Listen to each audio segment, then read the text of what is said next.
Hello student, मैं shine Luthra. आज हम करेंगे क्लास 7 मैथ्स का चैप्टर नंबर 10 है हमारा अलजेब्रिक एक्सप्रेशन, जिसकी एक्सरसाइज हम 10.1 करेंगे। हमारे न्यू एडिशन में 10.1 है, ओल्ड एडिशन में 12.1 है और सभी क्वेश्चन सेम है। आप इसको मैच कर सकते हैं। स्टार्ट करते हैं क्वेश्चन नंबर 1। फर्स्ट क्वेश्चन है get the algebraic expression in the following cases using variables, constant and arithmetic operations. हमें क्या करना है इसमें, अलजेब्रिक एक्सप्रेशन जो हमें दे रखे हैं उसमें से get the algebraic expression the following cases. क्या केसेस दे रखे हैं हमें? वेरिएबल्स दे रखे हैं, कांस्टेंट और अर्थमेटिक ऑपरेशंस दे रखे हैं। तो उससे हमें एक एक्सप्रेशन जो है वो बनाना है अलजेब्रिक।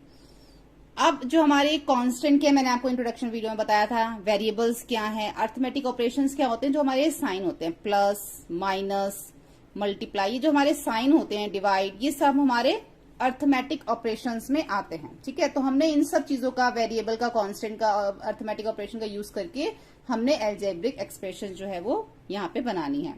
ठीक है, तो आपको मैं एक चीज बताना चाहूंगी कि हमारे चैनल पे आपको 1st to 10 तक सभी वीडियोस मिल जाएंगे। आप जाके चैनल की प्लेलिस्ट में देख सकते हैं, ऑल सब्जेक्ट। जहाँ पे हमारे चैनल का नेम लिखा है वहां पे क्लिक कीजिए। उसके बाद आप चैनल के अंदर जाके प्लेलिस्ट पे क्लिक करेंगे, आपके सामने सभी वीडियोस की प्लेलिस्ट ओपन हो जाएगी। फर्स्ट है subtraction of z from y, यानी कि हमें y में से z को क्या करना है, माइनस करना है। तो सब्ट्रैक्शन है तो कौन सा अर्थमेटिक ऑपरेशन लगेगा, माइनस। तो यहाँ पे सब्ट्रैक्शन के लिए माइनस हम लगाएंगे। हमें y में से z को माइनस करना है तो y माइनस z हो जाएगा। सेकेंड है 1/2 of the sum of numbers x and y। देखो यहाँ पे क्या लिखा हुआ है, 1/2। 1/2 का क्या मतलब हो गया, 1/2। 1/2 ऑफ द सम मतलब प्लस करना। 1/2 of the sum of number, किनको प्लस करना है, sum of number x and y, यानी कि इन दोनों को हमें क्या करना है, प्लस करना है। किससे, 1/2 of the number. 1/2 of the क्या है, 1/2 और sum of number x and y, यानी कि x and plus y। 1/2 bracket में x प्लस y। तो जब हम इसको ऐसे भी लिख सकते हैं 1/2 x प्लस y, ये भी ठीक है हमारा। या फिर आप इसको x प्लस वाई अपॉन में 2 भी लिख सकते हो। लेकिन अगर आप ऐसे लिखोगे तो ये ज्यादा आपको इजी लगेगा, क्योंकि यहाँ पे 1/2 लिखा तो 1/2 लिख देना, सम ऑफ नंबर x y लिखा तो x प्लस वाई लिख देना ब्रैकेट में। ठीक है, the number z multiply by itself, यानी कि z जो है वो अपने आप से ही मल्टीप्लाई हो रहा है, तो z इंटू z हो जाएगा। क्या बन जाएगा, z की power 2। 1/4 of the product of number p and q। 1/4 1/2। Product of क्या होता है, प्रोडक्ट ऑफ का मतलब होता है मल्टीप्लाई। ठीक है, 1/4 of the product of a number, कौन से नंबर का प्रोडक्ट है, कौन से नंबर को मल्टीप्लाई करना है, p एंड q। तो यहाँ पे आपने जब p मल्टीप्लाई q किया तो क्या आया आपका, pq। तो 1/4 pq। ठीक है, 1/4 का 1/4 और प्रोडक्ट ऑफ नंबर pq का मतलब हो गया pq। अब आप इसको pq अपॉन में 4 भी लिख सकते हो। ठीक है, इसका फिफ्थ देखो, number x and y both square and added. Number x और y दोनों स्क्वायर हैं, ठीक है, और वो क्या हो रहे हैं, दोनों आपस में एडेड, प्लस भी हो रहे हैं, यानी कि x का स्क्वायर और y का स्क्वायर, x की पावर 2 y की पावर 2। तो x का भी हमें इन्होंने बोला x और y दोनों ही स्क्वायर है, तो हमने दोनों स्क्वायर कर दिया, दोनों क्या है, एडेड है, तो प्लस का साइन लगा दिया। Number 5 added to 3 times product of number m and n, यानी कि जो नंबर 5 है वो क्या हो रहा है, एडिड हो रहा है, प्लस हो रहा है, किसमें, to 3 time of the product. Product क्या है हमारा, m एंड n, यानी कि m मल्टीप्लाई n, क्या बन जाएगा, m n। ठीक है, प्रोडक्ट ऑफ m n का मतलब है m multiply n, m n हो गया। अब इसका क्या है, 3 टाइम, यानी कि एम एन का 3 टाइम का मतलब है 3 को मल्टीप्लाई कर देंगे एम एन से, तो क्या आ जाएगा हमारा 3mn। ठीक है, अब 3mn में क्या प्लस हो रहा है, 5 ऐड हो रहा है, तो 3mn प्लस 5। ठीक है, product of the number y and z subtracted from 10। अब कौन सा नंबर प्रोडक्ट, कौन से नंबर मल्टीप्लाई हो रहे हैं, y एंड z जो है वो आपस में मल्टीप्लाई हो रहे हैं, तो क्या बन जाएंगे ये yz। अब क्या है उसके बाद, सब्ट्रैक्टेड फ्रॉम 10, और 10 में से उसको माइनस कर देना है, तो 10 माइनस yz। ठीक है, sum of the number a and b, यानी कि a और b क्या हो रहे हैं, प्लस हो रहे हैं।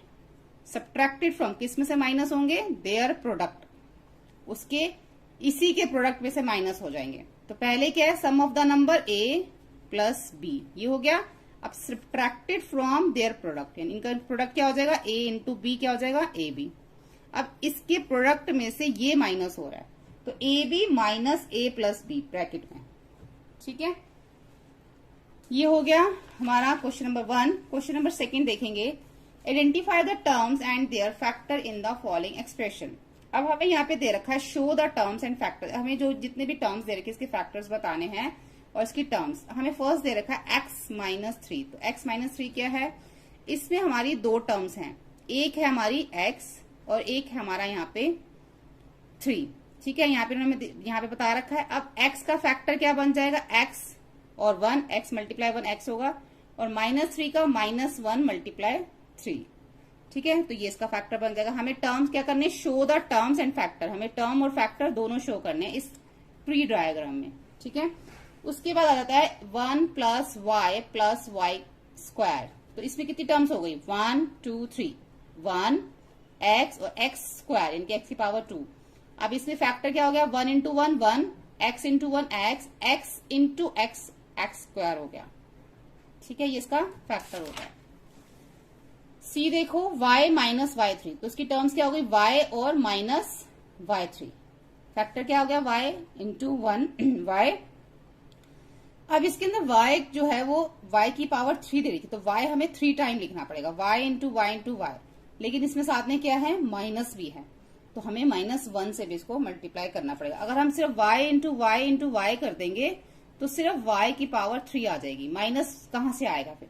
इसको जब हम -1 से मल्टीप्लाई करेंगे तो हमारा -y³ आएगा, ठीक है। डी में देखो 5x square plus 7x square y, कितनी टर्म्स हो गई, पहले हो गई हमारी 5xy स्क्वायर, तो ये 5xy स्क्वायर हमने यहां लिख दिया। सेकंड हो गई 7x स्क्वायर y, तो 7x स्क्वायर y हमने यहां लिख दिया। अब इसके फैक्टर देख लो, 5x और y हमारा स्क्वायर है तो 2 टाइम आ जाएगा, 7x हमारा स्क्वायर है तो 2 टाइम आ जाएगा y, ठीक है। उसके बाद है e minus A B plus 2ab square minus 3a square, तो minus A B first term, second term, third term, तीनों टर्म्स लिख देंगे। माइनस ए बी, ए और बी माइनस लाने के लिए -1 से मल्टीप्लाई करना पड़ेगा। ऐसे 2b स्क्वायर, तो 2b स्क्वायर है तो b 2 बार आ जाएगा, -3a स्क्वायर है तो a 2 टाइम आ जाएगा। ये इसके फैक्टर्स बन जाएंगे, ठीक है। उसके बाद है इसका, अब है इसका सेकंड का, identify terms and factor in the expression given का। इसका फर्स्ट है, सेकंड देखो इसका दे रखा है, इसका जो सेकंड का फर्स्ट है -4x प्लस 5, इसमें हमें टर्म बतानी है। तो इसमें टर्म क्या हमारी, -4x हमारी टर्म है और 5 जो है वो हमारी टर्म है, तो 4x और 5 दोनों हमारी टर्म्स में आ जाती हैं। और फैक्टर क्या बन रहा है, इसका फैक्टर बनेगा -4 और x इसका फैक्टर है और इसका फैक्टर है 5 और 1। पहले जो हमने ए वाला किया था उसमें इन्होंने हमें ट्री बनाने के लिए बोला था, तो हमने ट्री के हिसाब से किया था, पहले हमने ट्री बनाया था। लेकिन इन्होंने यहाँ पे क्या बोला, identify term and factor in the expression given below, सिर्फ हमें इसकी टर्म और फैक्टर्स बताने। अब हमें ट्री नहीं बनाना है इसमें, जैसे हमने ए पार्ट पे बनाया था। तो इसका हमें टर्म हमने बता दी, -4x फर्स्ट टर्म है, 5 सेकेंड टर्म है। अब इसका फैक्टर क्या बन जाएगा, 4 और x, -4 और x इसका फैक्टर बन जाएगा। लेकिन जब हम इसका जो है हम ट्री बना रहे थे तो उसमें हम कैसे लिख रहे थे, अलग से -1 लिखना पड़ता था मल्टीप्लाई करने के लिए। तो हमने इसमें फैक्टर में क्या लिख दिया, -4x इसका फैक्टर हो गया, इसका 5 इंटू 1 इसका फैक्टर हो गया। अब इसमें देखो दो टर्म्स आ रही हैं, -4x और 5y, ये दोनों टर्म्स हो गई। फैक्टर क्या बन गया, -4x का -4 और x और y का 5 और y, ये दोनों इसके फैक्टर बन गए।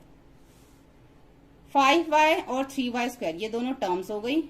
5y का फैक्टर 5 और y है, 3y स्क्वायर का 3y स्क्वायर है तो y 2 टाइम आ गया। ऐसे ही 3x फर्स्ट टर्म हो गई, 2x का स्क्वायर y का स्क्वायर सेकेंड टर्म हो गई।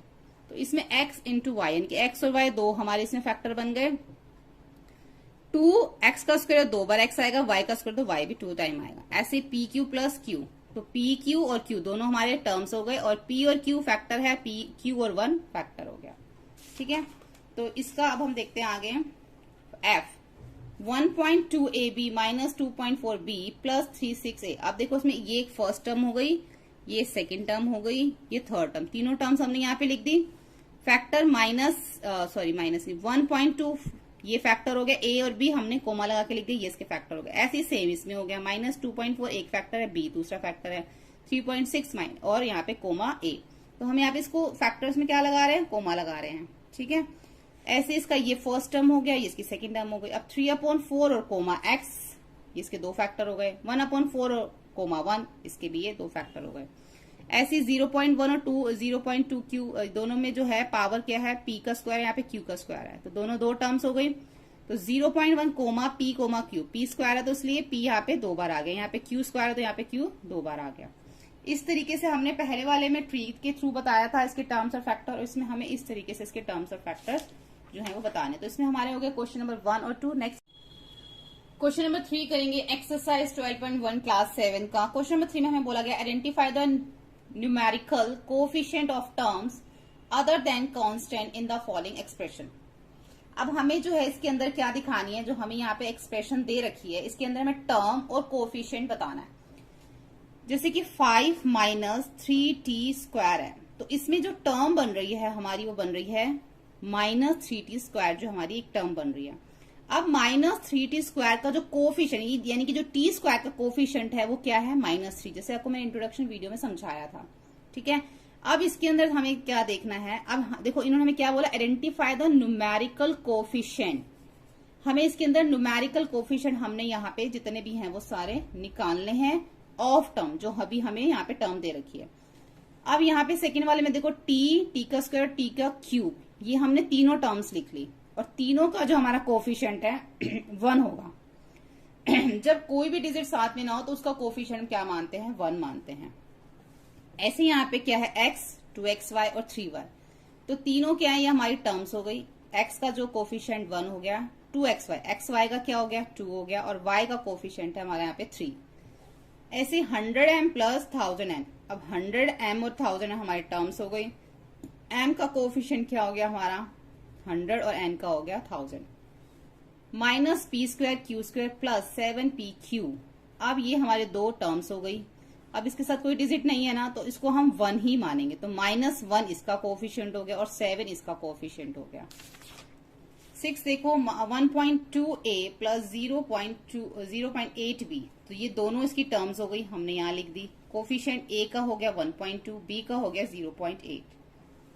0.14 r², ये इसकी सिर्फ a की टर्म है तो हमने लिख दी, तो r का जो कोएफिशिएंट हो गया 3.14।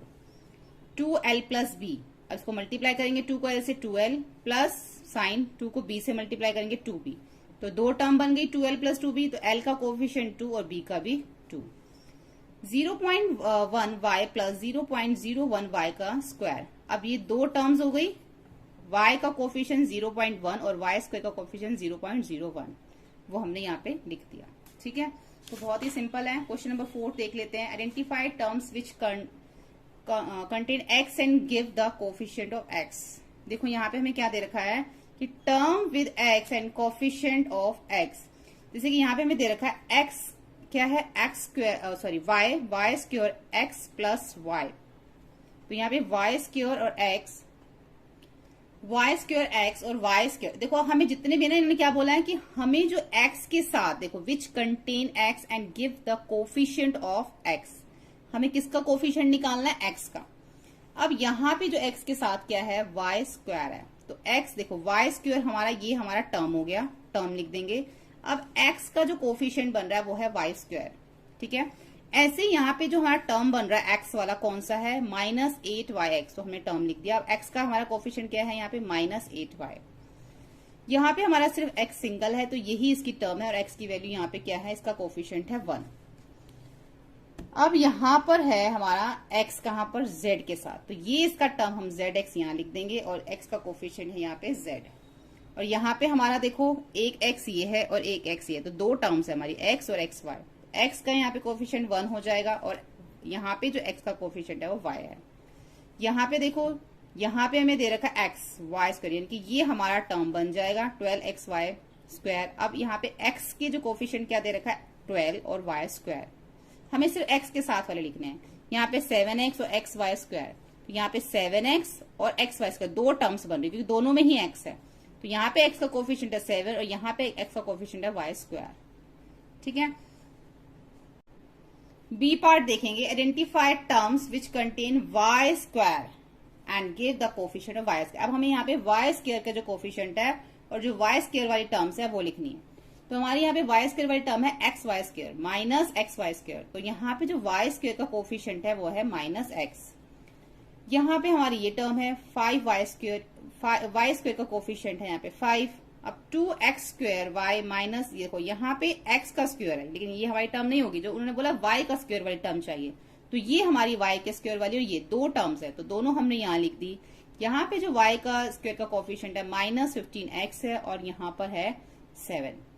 ठीक है, तो ये हो गया हमारा क्वेश्चन नंबर 3 और 4। नेक्स्ट वीडियो में करेंगे आगे की क्वेश्चन। सभी वीडियो चैनल की प्लेलिस्ट में जाके देख सकते हैं। वीडियो हेल्पफुल लगे तो प्लीज लाइक से सब्सक्राइब करें। Thank you. अब हम करेंगे क्वेश्चन नंबर 5, एक्सरसाइज 12.1 का classify into monomial, binomial and trinomial. हमें इसमें बताने हैं कि कौन कौन से ये जो हमें इसमें से कौन से मोनोनोमियल है, कौन से बायोनोमियल है और कौन से ट्रिनोमियल है। तो जैसे कि फर्स्ट हम देखते हैं, इसमें हमें दो टर्म्स दे रखी हैं। जैसे कि आपको मैंने बताया था, सिंगल टर्म वाला हमारा मोनोनोमियल होता है, 2 टर्म्स वाले हमारे बायोनोमियल और 3 टर्म्स वाले हमारे ट्रिनोमियल। तो इसमें 1 और 2 दो टर्म्स दे रखी है इसलिए बायोनोमियल, इसमें सिंगल टर्म दे रखी है इसलिए मोनोनोमियल। इसमें हमें 1, 2 और 3, देखो प्लस का साइन है ना, x एक टर्म है, y दूसरी टर्म है और xy तीसरी टर्म है। 3 टर्म्स दे रखे, ट्रिनोमियल। इसमें सिंगल टर्म है तो मोनोनोमियल। इसमें देखो 1, 2, 3 टर्म्स है तो ट्रिनोमियल। इसमें 2 टर्म्स है 5 और 3t तो बायोनोमियल। ऐसे यहाँ पे हमें 2 टर्म्स दे रखी है, एक टर्म हमें ये दे रखी है, फिर माइनस का साइन है, फिर दूसरी टर्म तो बायोनोमियल। सिंगल टर्म है तो मोनोनोमियल, 3 टर्म्स हैं तो ट्रिनोमियल, 2 टर्म्स हैं बायोनोमियल, 2 टर्म्स हैं बायोनोमियल, 3 टर्म्स है तो ट्रिनोमियल। उसके बाद क्वेश्चन नंबर 6 देख लेते हैं। State whether a given pair of term is a like और अनलाइक। इसमें से बतानी लाइक टर्म कौन सी, अनलाइक कौन सी। अगर आपने इंट्रोडक्शन वीडियो देखा होगा तो आपको मैंने समझाया था लाइक टर्म्स कौन सी होती है, अनलाइक कौन सी, जो हमारी सेम होती है। जैसे इसमें यहाँ पे हमें एक नंबर दे रखा है, कांस्टेंट दे रखा है 1, यहाँ पे हमको दूसरा कांस्टेंट दे रखा है 100, दोनों ही कांस्टेंट है तो ये हमारे लाइक टर्म्स में आ गया। इसमें हमारा दे रखा है -7x, यहाँ पे भी x है, यहाँ पे भी x है, तो ये भी हमारा लाइक टर्म में आ गया। अब यहाँ पे हमें x दे रखा है, यहाँ पे हमें y दे रखा है तो ये अनलाइक में आ गया। यहाँ पे भी xy है, यहाँ पे भी xy है तो ये लाइक टर्म्स में आ गया। यहाँ पे हमें m स्क्वायर दे रखा है, यहाँ पे हमें p स्क्वायर दे रखा है तो ये अनलाइक टर्म्स में आ जाएगा। यहाँ पे xz दे रखा है, यहाँ पे x का स्क्वायर और z का स्क्वायर अलग अलग है इसलिए ये अनलाइक में आ जाएगा। तो ये तो हमारा क्वेश्चन नंबर 5 और 6 बहुत इजी था। आगे की वीडियो में इसके आगे के क्वेश्चन करेंगे। वीडियो हेल्पफुल लगे तो प्लीज लाइक से सब्सक्राइब करें। Thank you. क्वेश्चन नंबर 7 करेंगे एक्सरसाइज 12.1 का। Identify like terms in the following. हमें जो यहाँ पे लाइक टर्म्स दे रखी हैं, हमने क्या करना है, उनको पहचानना, आइडेंटिफाई करना है। यहाँ पर है -xy स्क्वायर -4yx स्क्वायर, ठीक है, ये हमें सारी दे रखी है। इसमें से हमें लाइक अलग करनी है, जैसे कि x वाली देख लेते हैं पहले। इसमें हम ये सारी हमें इतनी सारी टर्म्स दे रखी हैं, इसमें से सबसे पहले हमने अलग किया -xy स्क्वायर, और हम देख लेंगे -xy स्क्वायर कहाँ पर है। -xy स्क्वायर हमारा ये भी हमारा xy स्क्वायर है, ठीक है, 2 हो गए तो ये हमारा इसके साथ हम यहाँ लिख देंगे। उसके बाद देखेंगे हम yx स्क्वायर। अब yx स्क्वायर हमारा और कहाँ पे दे रखा है हम वो देख लेते हैं। y और x का स्क्वायर होना चाहिए, ठीक है, ये देखो ये हमारा है ना yx का स्क्वायर, तो ये हमारा इसके साथ मैच कर रहा है। सेकेंड टर्म हम यहाँ लिख देंगे। थर्ड हमारी है 8x स्क्वायर, यानी कि x का स्क्वायर वाली कोई देख लो, ये भी x का स्क्वायर है, एक ही हो गई, एक ही हो गई। और कहाँ है हमारा x का स्क्वायर, और जो हमारा x का स्क्वायर एक ये है, ठीक है, तो ये 3 हम यहाँ लिख देंगे। उसके बाद हमारी आ जाती है, ये हमने कर ली थी 7। अब हमारी है सिंगल y सिर्फ y, तो इसके साथ जो है y हमारी एक तो 7y है और हमारा एक ये y है, दोनों, ठीक है, तो ये हमने यहाँ पे 7y और y को लिख दिया। उसके बाद है हमारा ये सब हमारी होगी। अब आगे हमारी -100। अब हमारा सिर्फ सिंगल x, तो सिंगल x हमारा एक यहाँ पर है, और कहाँ पर हमारा x सिंगल, एक ही हमारा है 3x, यानी कि 100x और 3x आ गया। और लास्ट में हमारा बचता है y और x, तो yx एक हमारा यहाँ पर है और एक yx हमारा यहाँ पर है, तो वो हमने नीचे लिख दिया। तो इसी तरीके से हमें सारी जो है टर्म्स एक दूसरे से मैच करनी है। आपको ध्यान रखना है कि x y का स्क्वायर है तो दूसरे भी हमारा y का स्क्वायर ही होना चाहिए। अगर यहाँ पे y x का स्क्वायर है तो दूसरा जो हम फाइंड करेंगे वो भी हमारा जो है वो x का स्क्वायर ही होना चाहिए। हमें सिर्फ यहाँ पे जितने भी वेरिएबल्स दे रखे हैं ना, इनको मैच करना है, जिससे हमारी लाइक टर्म बन जाएगी, ठीक है। इसका बी पार्ट देखते हैं 10 PQ और फर्स्ट वाला हमारा है PQ। तो और हमें PQ यहाँ पे दे रखा है, ठीक है, और हमें PQ यहाँ पे दे रखा, तो ये 3 बन गई PQ वाली। उसके बाद है सिर्फ सिंगल P वाली, तो सिंगल P हमें और कहाँ पे दे रखा है हम इसमें देख लेंगे। सिंगल P हमारा एक यहाँ पर है, तो ये हमारी सिंगल P वाली इसके साथ हो जाएगी। उसके बाद है हमारा सिर्फ Q, तो Q हमें और कहाँ पे दे रखा है, Q है हमारा इसके साथ ये -100Q, ये इसके साथ हो जाएगी। उसके बाद है हमारा P² और Q², तो P² Q² हमें यहाँ पे दे रखा, तो ये इसके साथ हो जाएगी, ठीक है। तो ये भी हो गई, ये भी हो गई। उसके बाद है सिर्फ हमारा यहाँ पे -23 दे रखा है, यानी कि हमारा सिर्फ कांस्टेंट दे रखा, तो हमें सिर्फ एक नंबर चाहिए, तो यहाँ पे एक कांस्टेंट है, यहाँ पे एक कांस्टेंट है, तो ये दोनों हमारे अलग हो जाएंगे ऐसे, ठीक है। उसके बाद हमारा P² और 70, यहाँ पे हमें 701 P², ये दोनों हमारे अलग हो जाएंगे। यहाँ पे P² और Q है, तो यहाँ पे Q P² है, तो ये दोनों हमारे ऊपर से हम अलग कर लेंगे। जितनी भी लाइक टर्म्स है हमने उसको अलग कर लेना। ये इस जो 12.1 में हमें लास्ट क्वेश्चन दे रखा है लाइक टर्म्स को अलग करने का, क्योंकि 12.2 में आप जो हम करेंगे वो जो हमारे क्वेश्चंस होंगे सब इसी के ऊपर होंगे। अगर हमें लाइक टर्म्स अलग करनी आती होंगी तभी हम एक्सरसाइज 12.2 को अच्छे से कर सकेंगे। इसलिए इन्होंने लास्ट क्वेश्चन हमें यहाँ पे रखा है 12.1 ने, ताकि हम हर एक लाइक टर्म्स को अलग करें और सीखें, और आगे जो हम अलजेब्रिक एक्सप्रेशन में जो भी हम आगे प्लस माइनस एडिशन जो भी हम एडिशन और सब्ट्रैक्शन करेंगे या मल्टीप्लीकेशन करेंगे वो हम लाइक टर्म्स के हिसाब से ही करते हैं, ठीक है। तो यहाँ पे हमारी एक्सरसाइज जो है 12.1 कंप्लीट हो जाती है। नेक्स्ट वीडियो में हम करेंगे एक्सरसाइज 12.2। सभी वीडियो चैनल की प्लेलिस्ट में जाके देख सकते हैं। वीडियो हेल्पफुल लगे तो प्लीज लाइक शेयर सब्सक्राइब करें। Thank you.